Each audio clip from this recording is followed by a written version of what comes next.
दरम्यान 0 ओव्हरचा दुसरा विषय आहे भाजपबद्दलचा. भाजपमध्ये पुन्हा एकदा अनलिमिटेड इनकमिंग सुरू झालंय. मात्र त्यातील वादग्रस्त नावं पाहून भाजपमध्ये चाललंय तरी काय असा सवाल विचारला जातोय. नाशिकमध्ये आधीच वादग्रस्त ठरलेल्या सुधाकर बडगुजर यांना पक्षातून विरोध असतानाच प्रवेश दिल्यानंतर आता व्यंकटेश सहकारी बँकेतील घोटाळ्याप्रकरणी संशयित असलेले माजी आमदार अपूर्व हिरे यांचाही पक्षप्रवेश झाला.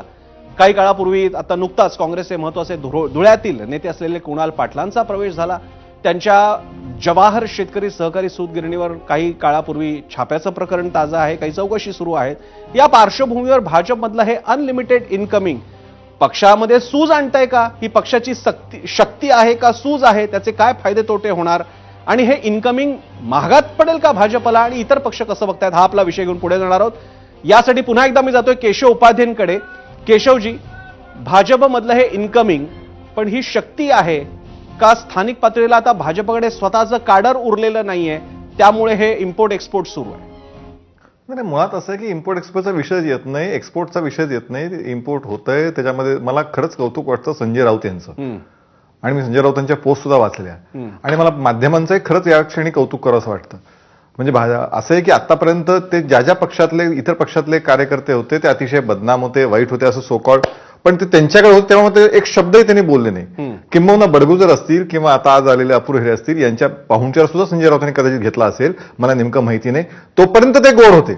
म्हणजे त्यांच्यावर जेवढे खटले जर त्यांच्यावर एवढे खटले होते तेवढे वाईट होते, मग उभाठाने त्यांना आतापर्यंत पक्षात ठेवलं का हो? त्यांना त्यावेळी पक्षातनं काढायचं धाडस का नाही केलं?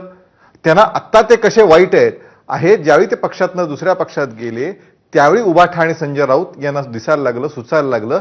किंबहुना या प्रकारच्याच प्रतिक्रिया ज्या पक्षातले लोक भाजपमध्ये येतात त्यावेळी म्हणजे तुमच्याकडे असताना ते भलेही वाईट असले तरी त्याच्याबद्दल तुम्हाला आदर असतो, त्यांचा पाहुणचार तुम्ही घेता, त्यांच्याकडे जाता, त्यांच्यासोबत व्यवहार कुठल्या प्रकारे असतील मला माहिती नाही ते करता, त्यावेळी ते वाईट नसतात. मात्र ज्यावेळी ते भाजपमध्ये येतात त्यावेळी मात्र तुम्हाला आक्षेप येतो, अरे बाबा कसा खोटा माणूस भाजपने घेतला, कसा पापी माणूस भाजपने घेतला. भारतीय जनता आता प्रश्न राहतात भारतीय जनता पार्टीचा.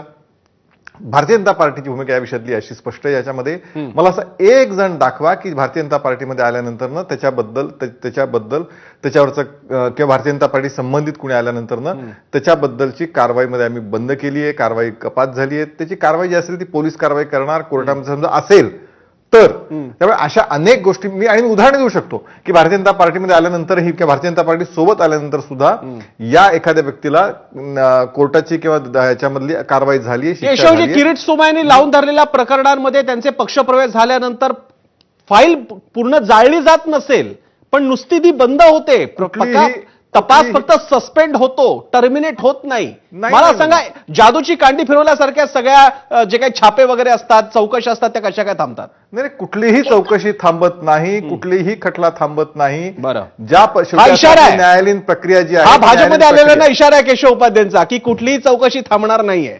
कुणाला? हा तुमचा इशारा आहे केशव उपाध्याय. इशाऱ्याचा प्रश्नच येत नाही.